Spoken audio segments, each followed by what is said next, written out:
aina, o wau o Havane, o Mauna Aua kia ku Mauna, o ko hako hau ku ka Hawaii, pu ka puai mea no hoi ku aina kulaiwi. Aloha no tātou, aloha no tātou, aloha no tātou a Pauloa.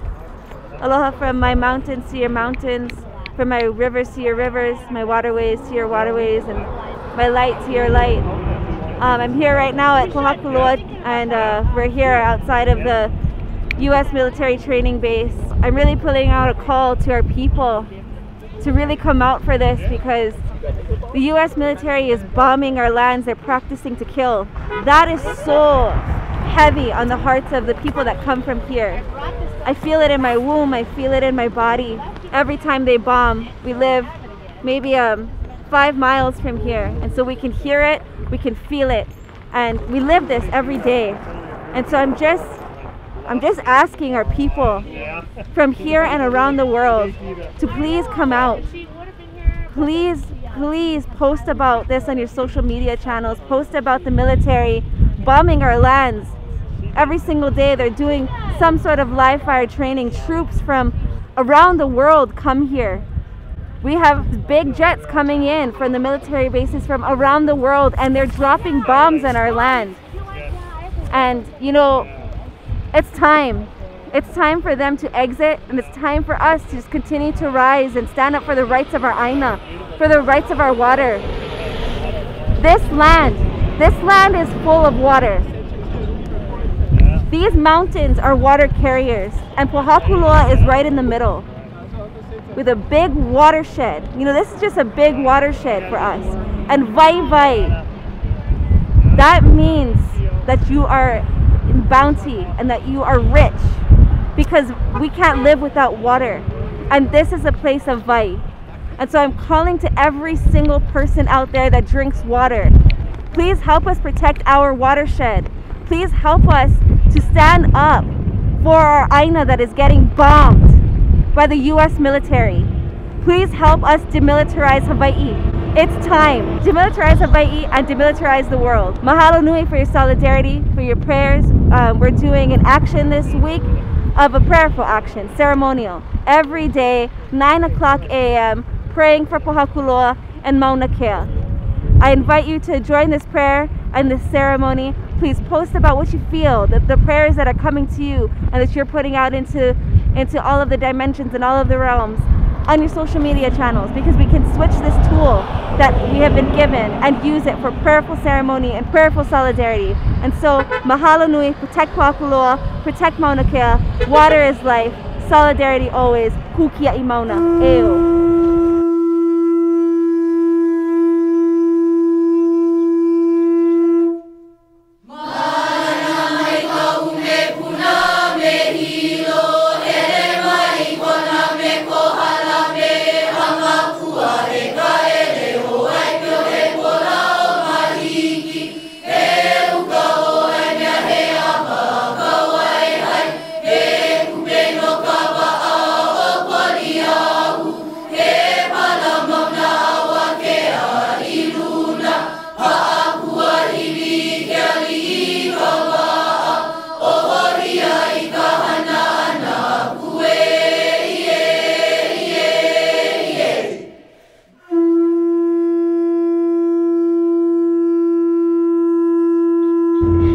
Okay, we are coming back from Pohakuloa right now, and I know that we've had a short conversation about Pohakuloa before, but I just want to reiterate and remind everyone that Hawaii is occupied by the U.S. military. You know, Hawaii is not a rightful state of the United States, so it is illegally occupied. There are lots of military bases here, and they are actively bombing the land here. And specifically, we're up here right next to Mauna Kea. We got Mauna Loa over there, and right in between is Pohakuloa. They're using a sacred site as a war games platform. Yeah. So it's literally being used to make believe murder. Yes. I mean, that's really what bombs tests are, is practicing for killing. Right at the saddle between these two sacred mauna. We went and stood for a while because they're doing a new groundbreaking ceremony for this expanded construction plan. And what they've done is they're now doing the construction in small little increments. So they're breaking it down so that they don't have to do an environmental impact statement, because I think we all know that if you did an environmental impact statement on an area that is a watershed that is being bombed and has been bombed in the past with shells that contain depleted uranium, I don't think that would be a very positive environmental impact statement. Yeah, especially considering, you know, we're at one of the highest points on the island, so anything going into the groundwater, this is all volcanic land, and there's all these lava tubes, so the groundwater situation is being contaminated with anything, whether it's oil spills on the mountain or it's rubbish or it's depleted uranium. It's gonna make its way down into these lava tubes, and that's the watershed for the whole island.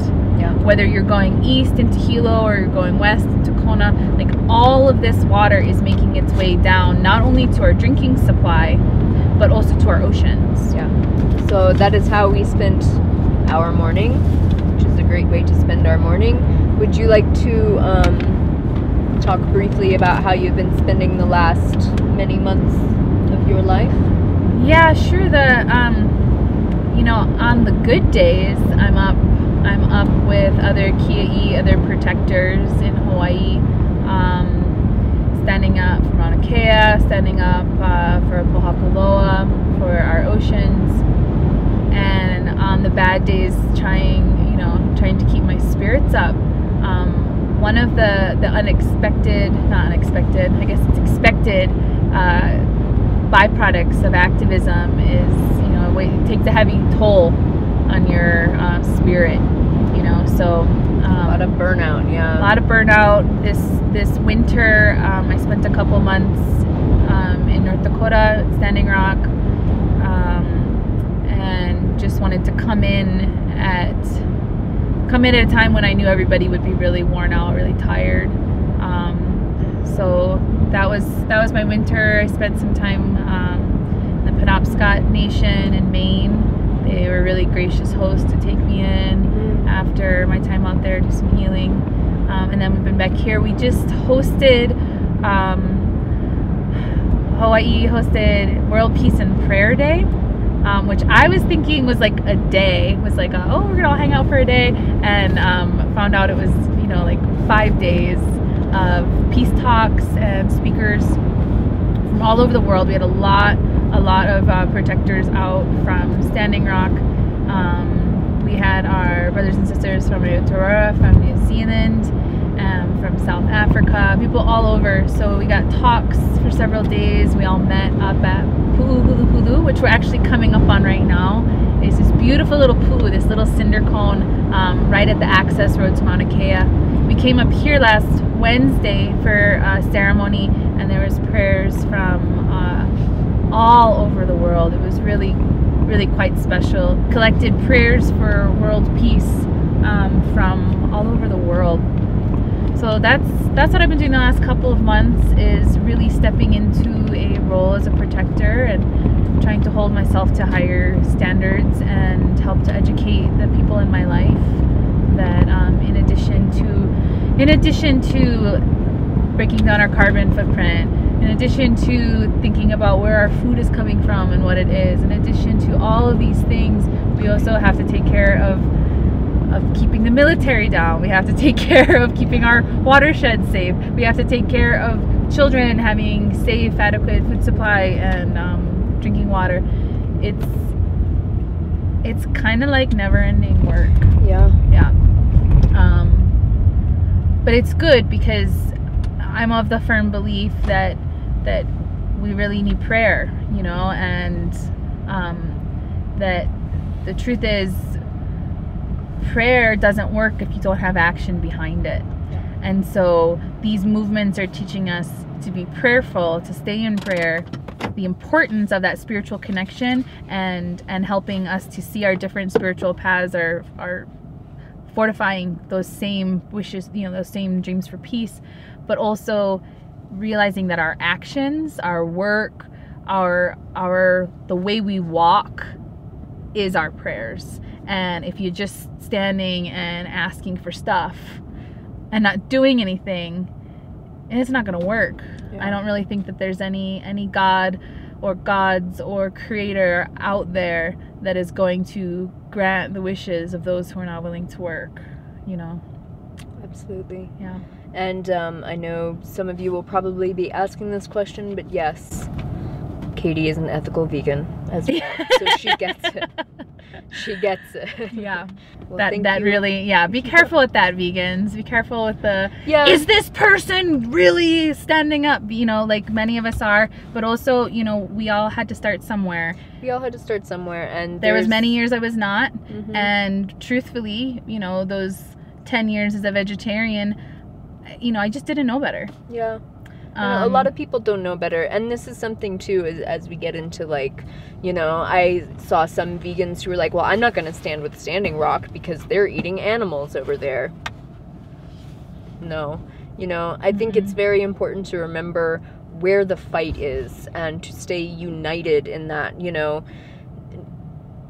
Indigenous people, the way that they interact with the world, I am not worried about that. Like, that is not where the fight is. If someone hunts their own food, I'm not going to pick on you for that. My fight is with factory farming. My fight is with the industrialized food that we are being fed and poisoned with. Truthfully, there wouldn't be the need for a mass world-scale vegan movement if we were all in relation to animals as a food source in the wild. If we hadn't had colonization to come in and not only colonize people, but to colonize animals, if every animal on Earth was free and there weren't all these freaking fences up, we would have different dialogues, we'd have different needs. So really, like, I mean, one of the reasons I kind of shy away from being too vocal, I love Lily for being so vocal for a lot of us, is that we get a really bad rap when we get real bossy and all know-it-all. You get dismissed. And the reality is that we all have really, really big fights out there. And most people I met out at Standing Rock, there were heaps of vegans out there, and most of them wanted to live in traditional ways and were just for the first time ever learning that red food dye, that soda, that these little things are products of colonization. So people are waking up on mass scales. You know, meat eaters that I know are saying, oh, I'm only going to eat what my family hunts now because I see that that's another way that we're being colonized and we want to be sovereign people again. And frankly, as a vegan who doesn't even like to squish bugs, I'm okay with that. I'm not going to pick a fight about that. No, you know, it's not worth it. I'm not going to take part in that. No. You know, like, that's not something that I'm going to do. But, you know, my fight and where we need to become united, and that's the big problem, is that there is so much resistance to what's happening in the world, but we are fragmented. We are not united. We're not supporting each other. And so if we can't learn how to do that, then how are we going to learn to live in a way that is more cohesive and more sustainable? And if I as a vegan can't be involved with you know, these movements because, oh, they eat meat, you know, hypocrites, then how are these people going to be exposed to the idea of it, or to see that it's possible, or to see that we're humans and we can agree to disagree, exactly. And that our friendships and relationships don't have to be based on these exclusionary methods. Yeah. It's really unhelpful to shut down communication. I agree. And it's also really unhelpful to come into relationships with people with the mindset that I'm going to change or fix you, that something about you is wrong. That in and of itself is a colonial mindset. It is, even if you ethically really truly believe that we shouldn't be doing a certain thing, it's still that idea of I know better, I'm gonna fix you. White savior complex. It's not helpful. It's not helpful with anyone. It doesn't go over well. And it just doesn't. And that's the thing that works about these movements. The thing that worked up here on Mauna Kea is Kapu'aloha, is that you are not trying to break or fix or condemn. You're trying to extend love. and extend love, extend education. It's one of the reasons why what happened at Standing Rock between the police and all of the protectors is not what happened on Mauna Kea. There were arrests, but they weren't beating and macing and dog kenneling, you know, because you're approaching with kapu aloha. Now, granted, protectors at Standing Rock were doing the same thing. It was just really different policing culture as well. Yeah, not even police, private. You know, they had pipeline hired police and Tiger Swan, and disgusting. I mean, it was an absolute nightmare. It's really creepy to witness as a white person. You get to witness racism in this way. You know, being in North Dakota, you would see people and they want to get away with it in front of you, right? They want to like hobnob. Oh yeah, those damn natives, you know. It's disgusting. I know my friend Chelsea, who's working with the Protectors in the Wolves Den in Flint, Michigan.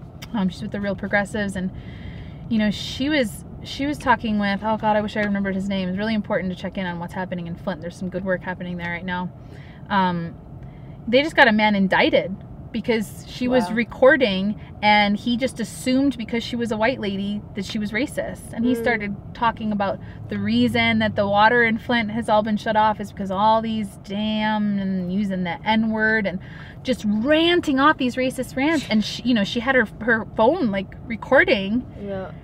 And she was horrified. She's like, I had no idea he was going to say those things, but he just felt like, you know, there's now this culture of, and that's where the fight is, open racism. You know, like the racists are all out and proud, they got their masks off and they're grouping up, so it means we got to group up too. We got to group up in mass. And part of that grouping up is agreeing to disagree in some cases, agreeing that this is for a long haul. You know, we're not going to wake up tomorrow and see a vegan world. We're not going to wake up tomorrow and the world isn't going to be racist anymore. This is going to be, it's slow, it's steady, it's purposeful, and it's united is what it's going to have to be. I want to just share a quote from my sister Kalama, who's a big activist. She was out one of the founders of the Medic Healer Council at Standing Rock, and is also a Ki'i up on the Mauna here from Oahu. And this is her, and she's been recording Indigenous Conversations. This is Indigenous Conversation 54, and the question is, isn't there only one race, the human race? When will you realize that and stop looking at race? And then in parentheses, this is usually asked when we're calling out white privilege. And the answer, I think, applies to all of the topics we were just talking about. It says, we already realized it. It was colonization and occupation that destroyed equality. As it stands now, the current system of racism must first be dismantled before we can achieve that balance once again.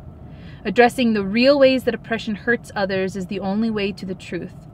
This system was assembled piece by piece over centuries. It needs to be dismantled the same way. There are no shortcuts to justice and equality. So whether we're talking about racism, we're talking about animal rights, we're talking about environmental rights, it took hundreds of years, stone by stone, piece by piece, for this system to be put in place. And as much as we want these oppressive systems to just be gone, it's a lot of work dismantling by hand, you know. And we don't have bulldozers for racism. We have groups brick by brick.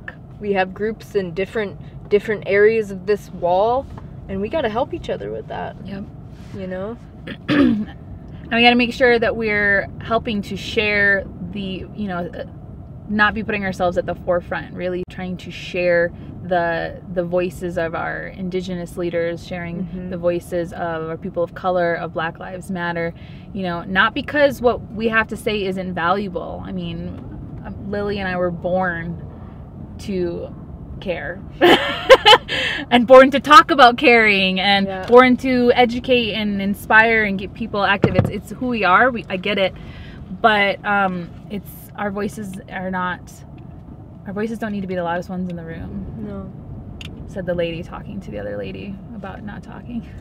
Well, yeah, I mean, it's like it's true. figuring out a balance between like being vocal and supportive, but not stepping into the forefront of a movement where I don't belong. Yeah. I belong there in a supportive role. I belong there in as an ally, as an accomplice, not as the face of the movement. That's not a place for white people right now, in my honest opinion. But okay, so we are here. We'll step out and we'll give you guys a view. Yeah, it's beautiful.